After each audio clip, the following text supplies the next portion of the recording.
জাতীয় রাজস্ব বোর্ডের চেয়ারম্যানের অপসারণের দাবিতে সারা দেশের মতো পঞ্চগড়ের বাংলাবান্ধা স্থলবন্দরে চলছে কাস্টম কর্মকর্তা কর্মচারীদের কমপ্লিট শাটডাউন। এর ফলে পুরোপুরি বন্ধ রয়েছে বাংলাবান্ধা স্থলবন্দরের আমদানি রপ্তানি কার্যক্রম।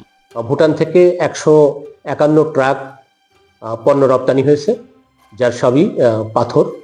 কিন্তু কাস্টমস কোনো কাজ না করার কারণে গতকালকে এই গাড়িগুলো ট্যাক্সেশন এবং সার্ভকরণ সম্ভব হয়নি এবং এই সম্পূর্ণ গাড়ি 151টি গাড়ি বর্তমানে বাংলাবান্ধা স্থলবন্দরে ইয়ার্ডে অবস্থান করছে।